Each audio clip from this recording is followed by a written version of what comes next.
अभी कुछ महीनों से लगातार राहुल गांधी कांग्रेस पार्टी सबूतों के साथ सवाल पूछ रही है, चुनाव आयोग से सवाल पूछ रही है।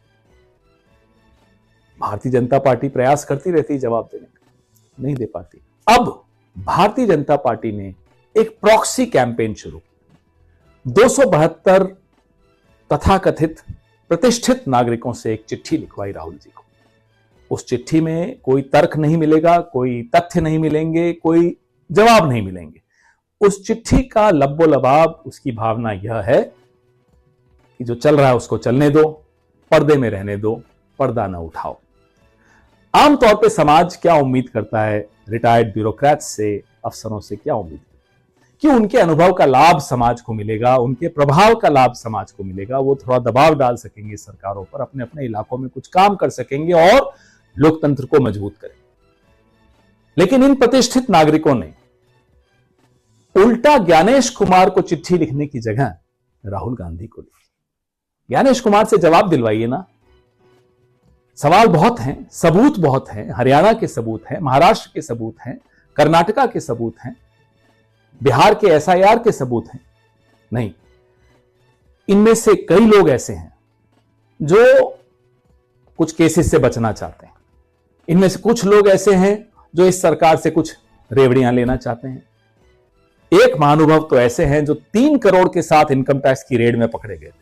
ऐसे अनेक हैं, इन सबकी जन्म कुंडलियां हैं, इनकी प्रॉपर्टीज की लिस्ट आप देखेंगे तो आपको समझ में आ जाएगा ये क्यों कर रहे हैं जो ये कर रहे हैं। संघ से जुड़े हुए हैं अधिकांश। एक लक्ष्मीपुरी जी, जिनके पति पेट्रोलियम मिनिस्टर है, हरदीप पुरी साहब। अरे साहब, आपने राहुल जी को चिट्ठी लिखी, अच्छा किया, बहुत अच्छा किया। उनको चुप रहने का आदेश दिया, चलिए करिए। आप घर पे अपने पति से तो बोल देती कि पेट्रोल के दाम कम करिए, कि अमेरिका के आगे मत डरिए, झुकिए। आप लोग इतने ही प्रतिष्ठित हैं तो जरा प्रतिष्ठा का परिचय देते, पूछते गृह मंत्री से कि लाल किले पे विस्फोट क्यों हुआ, कि फरीदाबाद में 2900 किलो विस्फोटक कैसे पहुंचे, कि श्रीनगर के थाने में जो विस्फोटक रखे हुए थे अचानक फट कैसे गए, पहलगाम में आतंकी कैसे घुसे। पूछते, प्रधानमंत्री से पूछते, अपनी प्रतिष्ठा का परिचय देते कि साहब पेपर लीक कब बंद होंगे, किसानों की आय कब दुगनी होगी, ट्रंप के सामने आप मुंह क्यों नहीं खोल पाते, क्यों नहीं लाल आंख दिखा पाते चीन को। पूछते, यह आपका काम था। लेकिन नहीं, पूछिए पर्यावरण मंत्री से, जानते हो अगर उसका नाम क्या है, पर्यावरण मंत्री से पूछिए कि ये दिल्ली की हवा में इतना जहर क्यों घुला हुआ है, क्यों हमारे फेफड़ों के साथ आप मजाक कर रहे हैं, क्यों हमारी जिंदगी आधी कर रहे हैं। पूछते, लेकिन नहीं, ये लोग सरकार के आगे दूम हिला रहे हैं। इनको सरकार से बचना है या सरकार से कुछ प्राप्त करना है। खैर, करिए आप। कल 25 लाख से ऊपर हस्ताक्षर सिर्फ पंजाब से आए हैं वोट चोरी के खिलाफ।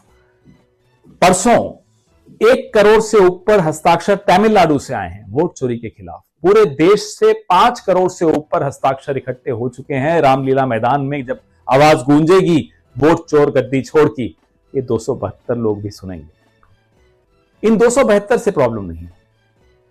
झुंड में आइए, आप हमला बोलिए हम सब पर, विपक्ष पर बोलिए। आप झुंड में किसके चलने की आदत होती है, स्वभाव होता है, वो आप जानते हैं। लेकिन आप हमें चुप नहीं करा पाएंगे।